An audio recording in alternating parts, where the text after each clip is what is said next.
Hey, welcome to this radio channel, and this is a quick video to explain a little bit a question that I've been asked a lot.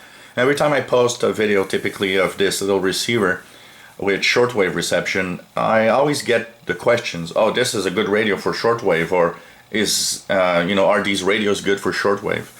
Now this is the Icom IC R20. This is a wideband receiver, and it is very wideband. It starts way down to 150 kilohertz. And basically goes all the way up to 3.3 gigahertz.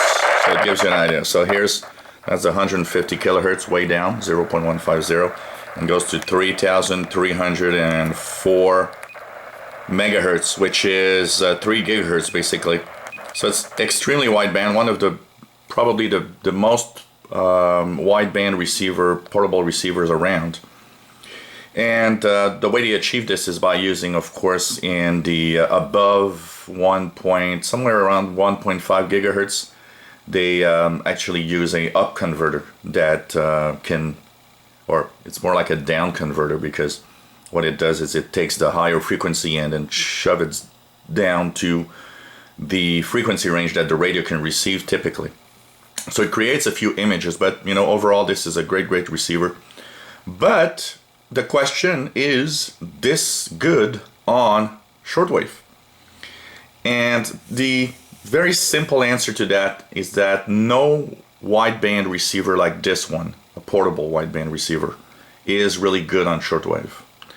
Now my Icom IC R8500 that you see on my videos, which is the tabletop model, that one is a wideband receiver also, but it has a difference. The price is not the same.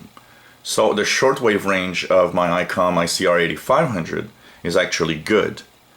The shortwave range on this one is not for multiple reasons. First of all, it easily overloads. So if you put a long wire on this, it will overload very easily. The second thing that's a problem here is that the lack of proper filters makes the shortwave bands a little too large, and also it's like a way too wide to if two signals are really close together, well, they'll interfere with each other, because the filters in here are not meant for such close signals as shortwave. It's more of a VHF UHF receiver in that respect, where signals tend to be a little farther away from each other, and often 15 to 20 kilohertz away, not 5 kilohertz like on shortwave. Yet, you know what, it does receive shortwave, and I sometimes use it for that. It does have single sideband, so of course I can demodulate upper lower sideband signals basically. But if you're thinking, well, maybe I could replace my shortwave receivers with something like this, basically there isn't really any model of portable receivers out there that are wideband that are really good performers on shortwave. And you're of course, if you're about to spend the amount of money that this costs new, which is like $500-600, well, you're better off buying a tabletop receiver like the Icom R75, even though it's discontinued, still available in stores, and you'll be close in the price range, but you'll have a much better shortwave radio. There's nothing better than a dedicated receiver for a specific band. So think of wideband receivers as being interesting because you listen to really a wide spectrum of frequencies, but they're usually less in performance over all of that range. They had to do a compromise. The only exceptions to that is when you start buying a tabletop model that's very expensive. Starting with the Icom R8500, well, that's a $2,000 receiver versus $500-600 for this. That the circuit is probably even better, and that's why shortwave is good, and it's overall really good. It's like the $13,000 or $14,000 Icom R9500, which is a very wideband receiver, but at the price range of $14,000, of course it performs well everywhere you use it. it's not the same range. You know, it's much more expensive. The electronics are also much better.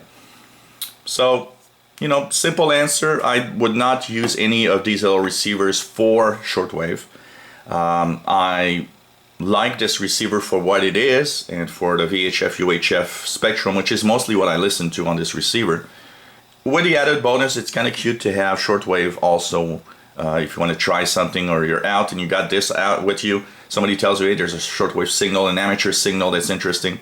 At least you got something that you can try to listen with, but it's not as good as a dedicated shortwave radio. And you know, in that respect, a Texan PL680 or a Texan PL660 is a much better shortwave radio than this will ever be, or pretty much any portable receivers like this. So that pretty much hopefully answers the question that everybody's been asking. They're nice receivers, but if you are a dedicated shortwave listener, this is not what you should get to receive shortwave. This is not the type of receiver that will give you satisfaction of, you know, shortwave, good shortwave reception. If you enjoy my videos, please subscribe, and thank you for watching.